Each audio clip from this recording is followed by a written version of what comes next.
présenter le cours concernant l'électricité domestique. On va voir certaines notions qui sont dans la continuité du précédent chapitre et aussi des notions un peu plus pointues dans l'usage de l'électricité. Alors tout d'abord, on va essayer de faire une distinction entre ce qu'on a vu dans le précédent chapitre et ce qu'on a vu en TP, c'est-à-dire les dipôles en série et dipôles en dérivation. Alors, on rappelle rapidement la définition d'un circuit en série. C'est une situation où les dipôles sont branchés les uns à la suite des autres et on n'observe qu'une seule boucle dans le schéma électrique. Dans ces schémas, lorsqu'il y a une des lampes qui est défectueuse, que va-t-on observer? Eh bien, on va observer que dans cette boucle-là, l'ensemble des dipôles vont cesser de fonctionner. Ils vont arrêter d'être alimentés. Chez vous, vous avez des multiprises sur lesquelles vous branchez plusieurs appareils. Pour autant, lorsqu'un appareil tombe en panne, ce que vous observez, eh bien, les autres appareils continuent de fonctionner. Le caractère défectueux d'un des appareils n'empêche pas le bon fonctionnement des autres.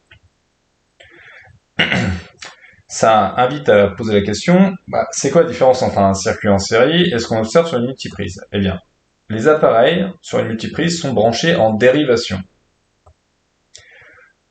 À l'image de ces appareils, les dipôles récepteurs dans un circuit en dérivation ne sont plus branchés les uns à la suite des autres. Ce qui permet justement d'isoler leur fonctionnement et de les rendre autonomes les uns vis-à-vis des autres.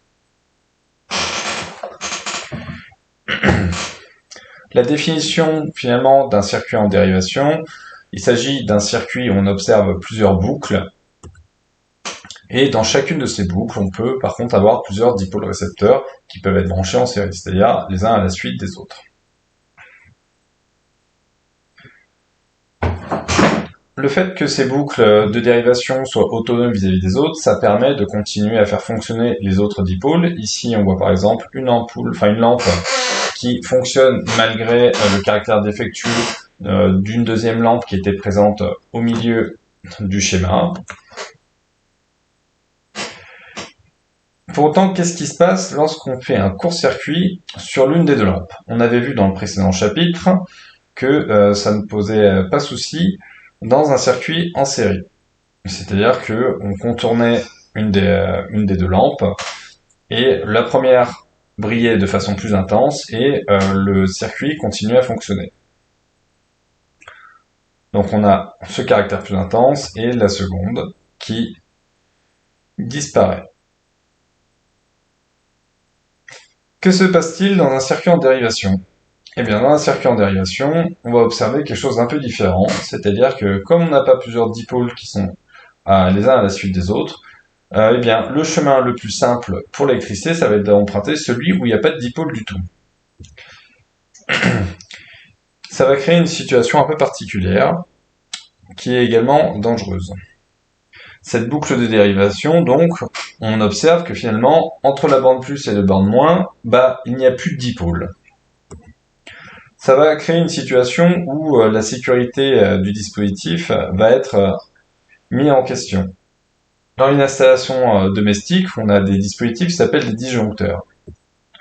Donc ça ressemble à un schéma électrique, on a plusieurs types de disjoncteurs avec des capacités à accueillir ou pas une certaine intensité. Donc ces dispositifs, ça permet de couper l'alimentation électrique dans une installation ou dans un appareil. Ça intervient lorsqu'il y a une anomalie de type surintensité, court-circuit, courant de fuite, etc.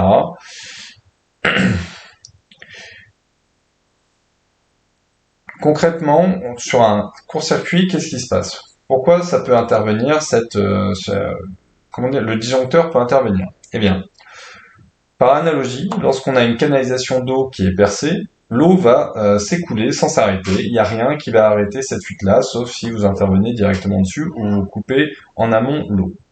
Pour l'intensité du courant, c'est exactement la même chose. Lorsque vous avez une sorte de fuite de courant, eh bien, l'intensité qui va traverser votre installation électrique va monter en flèche. C'est-à-dire qu'il y a comme un effet de fuite. Il y a une possibilité pour l'électricité de sortir, elle va s'en saisir. Et cela peut finir par être très dangereux. Pour autant, le rôle des disjoncteurs, c'est de détecter l'intensité qui va les traverser, et au-delà d'une certaine intensité, eh bien le disjoncteur va sauter. C'est une sécurité qui permet d'éviter certaines catastrophes. Quel type de catastrophe pourrait-il y arriver s'il n'y avait pas ces disjoncteurs? Eh bien, avec l'exemple de la laine de fer, vous avez vu en activité que une augmentation de l'intensité dans le circuit, ça entraînait un échauffement à l'endroit, on va dire, le plus fragile, et vous voyez que la laine de fer avait, s'était mise à brûler, et que le fer avait fondu. Et cela grâce à l'intensité. Or, les câbles électriques sont faits pour supporter une intensité maximale. Et au-delà de cette intensité, ils vont chauffer et ils peuvent provoquer un incendie ou, dans le meilleur des cas, juste se rompre.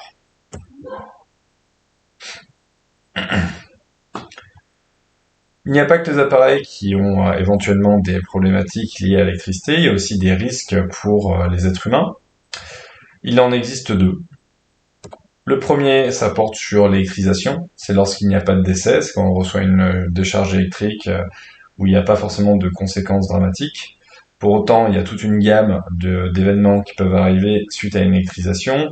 Une châtaigne, hein, quand vous recevez une petite décharge, vous pouvez avoir des seuils de paralysie respiratoire ou cardiaque, avec des intensités beaucoup plus élevées.